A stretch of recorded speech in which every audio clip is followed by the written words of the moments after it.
Guys, നമ്മളിപ്പോൾ ഉണ്ടാക്കുന്നത് പിന്നെ ഒരു സ്പെഷ്യൽ മുട്ട കൊണ്ടുള്ള ആംപ്ലേറ്റ് മോഡലാണ്. അപ്പോൾ ആദ്യമായിട്ട് ചെയ്യേണ്ടത് ഒന്നുമല്ല, നമ്മുടെ വെള്ളയപ്പത്തിൻ്റെ ചട്ടി എടുക്കുക. അതിൽ നമ്മൾ ചൂടാക്കിയിട്ടുണ്ട്.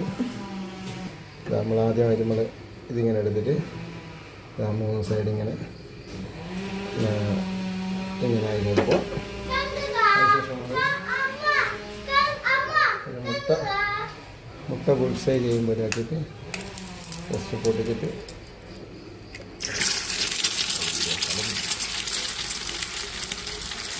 മുട്ട മഞ്ഞ ഉടയാതെ വേണം ഇങ്ങനെ ചെയ്യാൻ വേണ്ടിയിട്ട്. നമ്മൾ ലേശം ഒന്ന് വെള്ളയപ്പം എന്ത് ചെയ്യുന്നു അതേപോലെ ഒന്ന് സ്പ്രെഡ് ചെയ്തെടുക്കുക.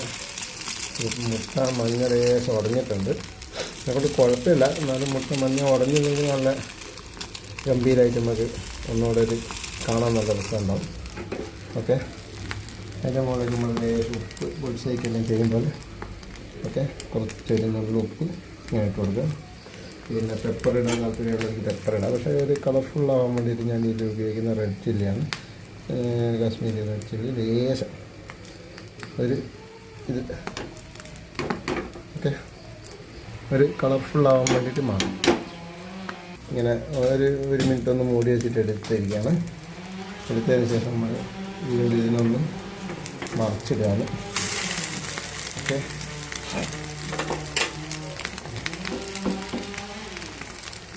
ഓക്കെ, ഇനി 2 മിനിറ്റ് വെച്ചതിന് ശേഷം ഇത് നമ്മൾ വീണ്ടും ഇതിനെ മറിച്ചിടുകയാണ്.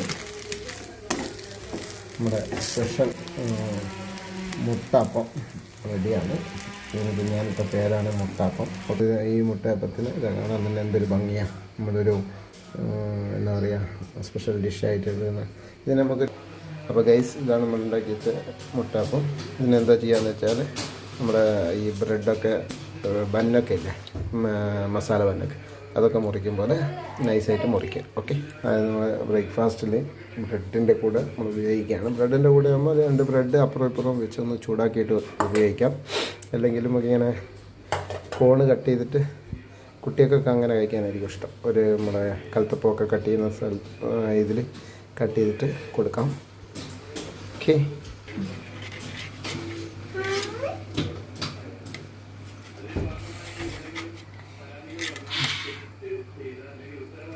ഇപ്പോൾ ഒരു 3 പീസാക്കിയിട്ടാണ് കട്ട് ചെയ്യുന്നത്.